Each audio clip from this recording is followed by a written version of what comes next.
this is how it's going to be from now on, and it's probably going to get worse. So as crazy as this behavior is, it will get worse, and we just have to brace ourselves that this is a permanent, at least for the next 2-3 years, reality of dealing with this guy.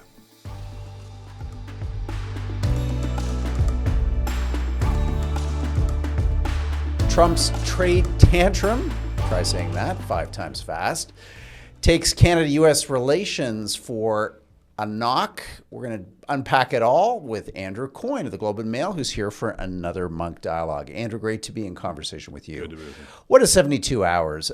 Before we get into the individual sins of omission and commission by this president, what do you just make of it all? It just seems so utterly chaotic, so utterly incomprehensible. Where are we at?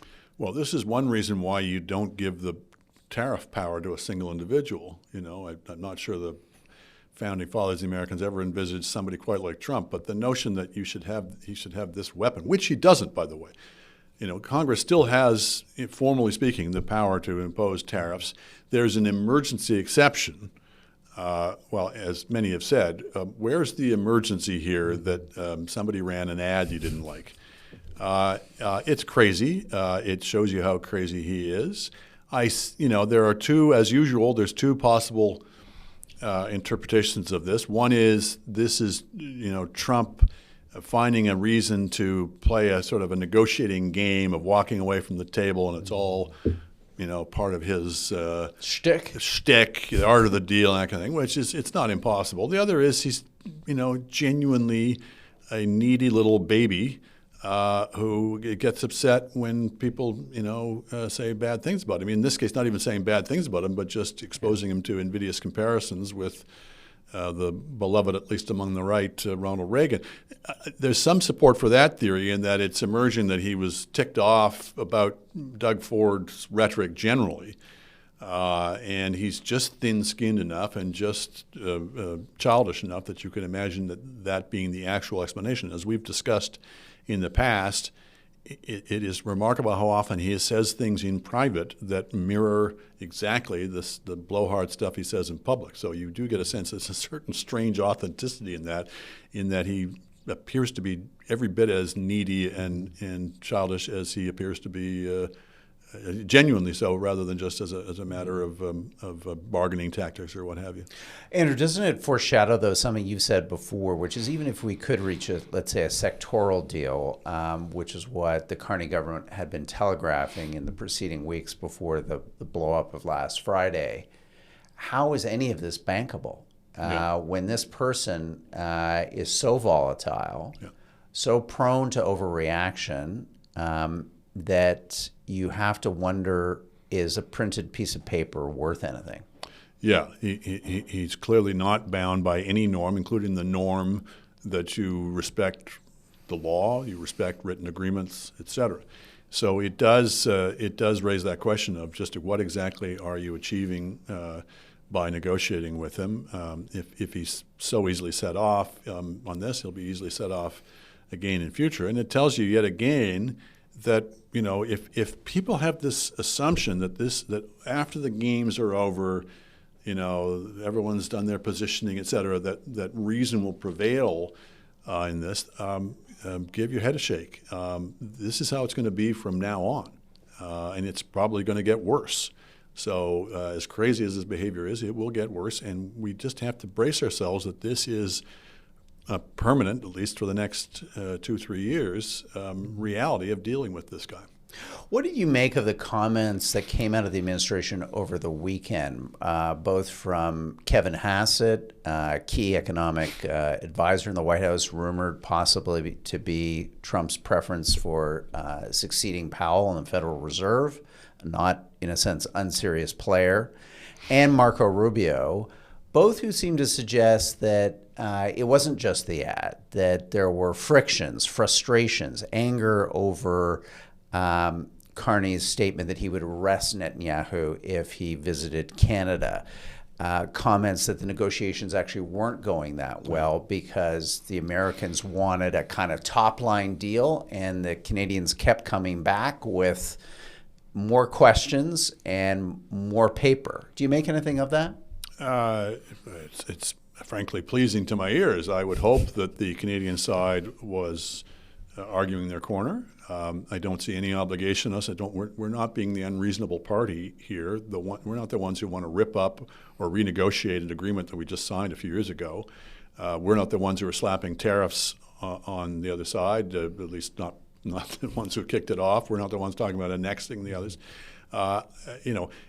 No idea. You can have no confidence that either Rubio or Hassett would be speaking from their own frame of mind as opposed to simply parroting the Trump line, because that's what you do, particularly in this White House. So I certainly wouldn't be wearing sackcloth and ashes of, oh my God, why are we causing such trouble here? Again, to pick up the point you made previously, is there any point in negotiating at all if you can have no confidence that the agreement that you strike will be respected? Well, there may be a point, which is to simply keep the ball in the air, rag the puck, whatever metaphor you want to use, but keep talking, because it's better than not talking, at least until Trump decides he doesn't want to talk at all. He apparently said he doesn't even want to meet with Carney because he's so upset about for a this long time. For a long is time. What he said. For a long time. I think all you can do in there is argue your corner, be as reasonable as you can, because that's just good form. But I'm not too upset that the Americans are upset. No. Yeah. If you step back for a moment, you just look at that last week in the United States, it was a wild one.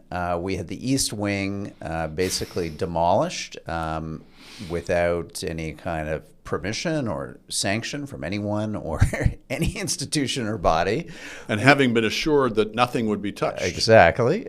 We had these extrajudicial killings in the Caribbean of suspected drug boats. We don't know. One man was taken into custody. He was subsequently released because there wasn't enough evidence to prosecute. We have Congress shut down along with the entire federal government. We have troops in two major cities, Portland and Chicago. We have a peace talk unraveling and falling apart kind of officially, it seems, with Russia. Do you have a sense, Andrew, that each week we are kind of ratcheting up in some level of just chaos and turmoil, and did this ad and all that simply get caught up in an administration that seems to be spiraling towards something? 100%. And you missed a few things. Did I? What did I miss? Well, okay, so the government is shut down. Yeah. So who's paying for the troops? Oh, yes. A donor materializes anonymously to donate $130 million to pay the troops, who just happens to have been a guy who was caught up in the Epstein files. Andrew, I think it's Andrew Mellon, one of the Mellons. Yes, yeah, Mellon. That's interesting, and as other people have made the point, when it's not the government paying for the army, but somebody's privately paying for the army, it's a private army at that point. In addition to the ICE thugs that are basically Trump's stormtroopers, he is getting crazier and crazier. He is escalating more and more. It's not random. It's all in the same direction of personal rule by fiat, rule by fear, rule by armed force. There is more and more things coming out that fit into a pattern of them trying to fix the 2026 midterm elections. So troops in the street, first of all, that could be used to intimidate people coming to the polls. The gerrymandering. The gerrymandering, the appointment of, the New York Times had a big story on how they're placing in all of the sort of supervisory ranks of the electoral machinery people who were election 2020 deniers, who are supposedly going to stop the steal this time, i.e. engineer the steal. So 2026, the odds of that being a free and fair election are falling by the week. And that's going to be another watershed moment when people kind of wake up. Well, you hope. I think people wake up in waves depending on how closely they've been following this as to how much of a threat this is. And Andrew, we forgot that his son seems to be on the cusp of being awarded a major contract at the Pentagon to provide drones to the Army. And this is the point. You can't keep up. Yeah. Even, we're paid to follow this closely, and there's going to be things that are going to slip our minds because there's so many of them every single day, which means that, you just can't keep up. You don't notice the things when they pass. To the extent that you notice, you get numbed by it into submission, because who has the energy to follow up each and every one? And if you do, you get accused of Trump derangement syndrome, et cetera. And even if you're able to surmount that, you find yourself starting to grade him on a curve. Is this crazier than I expected from him? Then I'll be upset. If it's just more of Trump being Trump, then you kind of roll your eyes and it's insidious. It is overwhelming. It is not something anybody could ever have foretold. A person of this level of turpitude. It's very important to remind ourselves just that this is truly aberrant and abhorrent at the same time. All this is happening, Andrew, as we barrel towards November 5th, when the U.S. Supreme Court will take up an appeals court decision that argued that the president doesn't have these emergency powers, as he's interpreted them, to levy a variety of tariffs around the world, including on Canada. How do you think the Supreme Court is looking at this moment? It would seem particularly perilous. In other words, they are now meeting the president 9 or so months into his presidency in a febrile state. Yep. And they will now have to make a decision where I think most jurisprudence would suggest, as the appeals court correctly ruled, and this is a serious appeals court in D.C., that these powers are not his. Yep. They reside with Congress, and he is serially abusing them. Febrile is a good word. Trump has been doing his best to raise the stakes with absurd claims about how if he's forced to take off these tariffs that he only just put on, that this would mean the collapse of the American economy, that the U.S. government would be, deprived of funds, that it would just, Great Depression, madness and Scott chaos. Bessent. It's not just Trump. It's people like Scott Bessent, as Treasury Secretary, are parroting these lines. So some absurd stakes raising, and the only purpose of which is to put more pressure on the Supreme Court.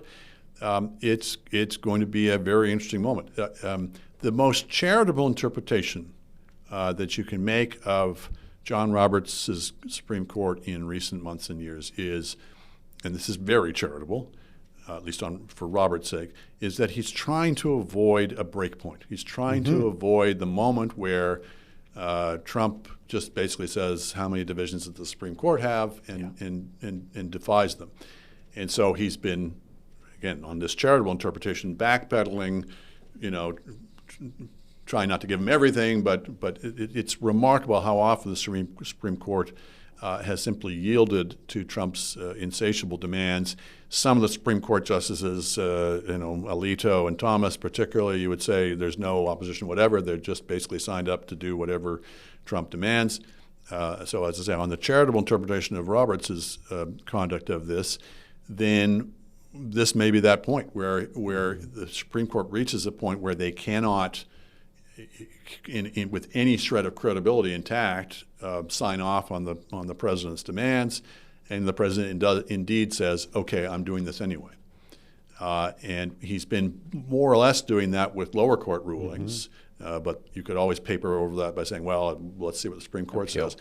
The moment when he simply flatly defies the Supreme Court, and I think it's coming, is going to be one of those watershed moments when people realize the rule of law is not going to save us. We are outside the rule of law here altogether, not just in terms of Trump's own comportment and behavior, but in terms of whether remedies are available for people whose rights have been trampled on, or for people who are trying to insist on the division of powers, or just basic conduct within the boundaries of the Constitution. That will be another moment when we're reminded just where we are at. So just to think this through a little bit more, because I think this is critical also for Canada because of the trade negotiations, that if he is stripped of these powers, then in some ways our strategy of ragging the puck at least this far makes a lot of sense because we haven't set some kind of precedent as Japan, Europe, and possibly China in the coming days will set a trading relationship type precedent under the Trump tariff powers. Is there an argument, though, that the court should keep its powder dry, Andrew, that the bigger questions around the midterm elections are still in the court's future? The Voting Rights Act is under attack. There are other, as bad as this is right now, and as much as the guardrails have literally come off, there is no Congress sitting. There is no legislative handcuff restraint on the executive. Not even there was one when Congress was sitting. Now is not the time for the court to step into the breach. It's a tough call. The danger with that, and obviously one would prefer that the only question in each ruling would be, as it is in most administrations, what's the rule of law? What do we believe the Constitution says? And let the heavens fall. The Supreme Court ordinarily, you would absolutely insist, should simply view things through the lens of what the Constitution says or does not say. We are in extraordinary times. Trump is a unique threat. I give a little bit of credence to what you're arguing or what you're positing that the Supreme Court has to be a bit political in terms of dealing with this guy who threatens to simply overturn the rule of law entirely. The trouble is, how much of a concession do you make to save what? Do you make all these concessions and then you find even the thing you were trying to save gets overturned anyway, and you wind up making all those concessions for nothing? I think it's a dangerous game. As I say, I could maybe cut them some slack to a degree, but the further you go down this road, it seems to me the more you're simply storing up trouble for yourself. And so they don't enforce the rule of law here, and then it comes up and it's about the Voting Rights Act or something arguably even more significant, and he ignores you anyway. It's a really tricky game to be playing, and it's why Supreme Courts ordinarily shouldn't play that game. And how consequential would it be, Andrew, if the court balks and they, in their ruling, in a sense, balking would require creating, in a sense, new law of just how extensive the president's executive powers are? You would, in a sense, not only be affirming his tariff powers, you would be affirming a larger theory of the case that this president is now pursuing, which is that the executive is all powerful and that the court is looking the other way. Because again, it's not just the appeals court, there was the trade court previously. By any measure, a fair reading of the law would say that these powers, as they were written, reside with Congress, and for the court to walk away from that, surely, Andrew, is almost worse than courting the risk of this existential moment where the president says, okay, as you say, where are your divisions? There is no more fundamental power that resides in a parliament or a Congress than the power of the purse. The power, if you go back through the centuries, most of these rebellions and revolutions started as tax revolts. They started with the idea that in this case, the king, the insatiable demands usually to fight a war, and they're desperate for funds, and they start overruling and overriding traditional limits on the state. But Andrew, the East Ballroom's being paid for by Palantir and a series of Silicon Valley titans. The army is now being paid for, Andrew, by a melon scion of yesteryear and his billions of dollars. But even the billionaires can't finance the entire U.S. government. And when you look at one of the many conflicting arguments that Trump and his people make for tariffs, that they're going to finance the U.S. government because we did it in 1910 when there wasn't an income tax, that they're going to finance the U.S. government with tariff revenues. It's preposterous, but pardon me. But that is power of the purse. That is the power to tax. I think this is showing the folly of Congress having yielded even the emergency power to a president to raise tariffs, because it was bound to be abused at some point, and maybe not in the scale that Trump has abused it. Maybe some would argue it's been abused in the past. But if American democracy survives this period, I hope that one of the reforms that will be undertaken will be to take back the tariff power exclusively to the Congress. This was executive overreach. So that's one aspect of the separation of powers that's pretty black letter and that's being run roughshod over. And the other is that the Supreme Court is the arbiter of these kinds of inter-branch disputes. And if the Supreme Court cannot read sensibly a pretty open and shut case that this is an abuse of the emergency power, then even if whether or not Trump, if the Supreme Court rules with him and Trump acknowledges the Supreme Court's ruling in his favor, that's doing damage to the division of powers and the rule of law. And if the Supreme Court rules sensibly and Trump ignores them, that's even worse an assault on the division of powers and the rule of law. So division of powers, rule of law, individual rights, these things are all intersected and all mutually supporting, and they're all under assault. And as is democratic rule, which is sometimes thought is being in tension with individual rights, et cetera. That's the thing people have to understand. This is not just democratic populism versus individual rights and rule of law. It's also democracy that's on the line. The Trump threat is as much to majority rule as it is to minority rights. And as Ann Applebaum, a former Monk debater, has put it recently, it's the difference between rule of law and rule by law. And we are now, increasingly with the prosecutions that he's engaged in, with the extent to which he is now, we forgot this last week, he's now asking the U.S. Department of Justice to reimburse him for $250 million for his legal fees. The lawyers at the Justice Department who will make this decision used to be his private lawyers who defended him in the very cases that he's seeking $250 million of redress. And meanwhile, the DOJ is prosecuting John Bolton and Brennan and Letitia James and Jack Smith. It's topsy-turvy, right? The guilty go unpunished. We didn't mention the commutation of sentence for George Santos, the pathological liar, or the Bitcoin king, Coinbase, or I forget which one it is, who I guess bought a lot of the Trump family coin on some promise and has now been. So the rule is if you are corrupt but a supporter of Trump, then you will go free. If you are honest but a critic of Trump or an antagonist of Trump, you will have the full force of the law thrown against you. So just to put a pin in this, I mean, isn't this the moment where the Supreme Court has to stand up? Everyone else is missing in action at this point. Congress is shuttered. The government is shut down. Trump is behaving. I mean, these justices must know these pardons that are happening, the shenanigans within the Justice Department with career prosecutors resigning, refusing to take these bogus cases forward to grand jury hearings. I mean, God, you'd hope that they would sense that we're now at that moment. We could wait. We could wait to the midterms. We could wait to some other transgression that's even worse in the future. But surely, Andrew, this is the moment to someone to say no. If let's assume that the center of the court is of a mind to take a stand at some point. And that's a big assumption because they certainly haven't shown evidence for it.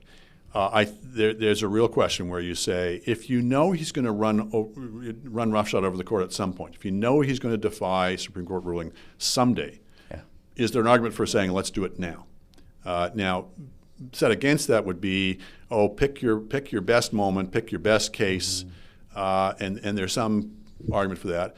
The other argument is he's just going to build up more and more momentum, and you better do it now rather than later, because later will be less chance of he'll actually obey it.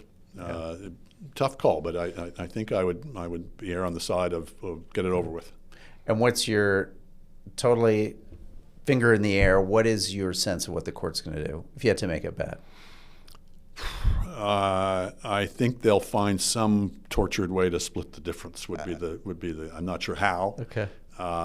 Judges like to do that generally.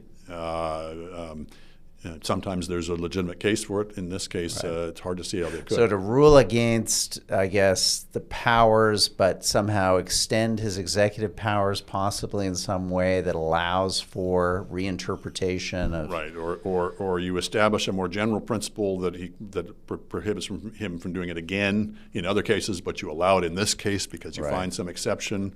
So you enunciate the general principle, but find a way to excuse this one, something like that. Yeah. That's ugly. Andrew, we're going to keep you over for a moment to do a bonus extension as we're doing for each of our conversations with Andrew Coyne. We're going to grab our Monk donors and supporters on the other side of this short break to talk about the upcoming federal budget. What does Andrew think could be in it? How important is this budget now that we're seeing a breakdown in Canada-U.S. relations as it relates to trade? Back after this short break.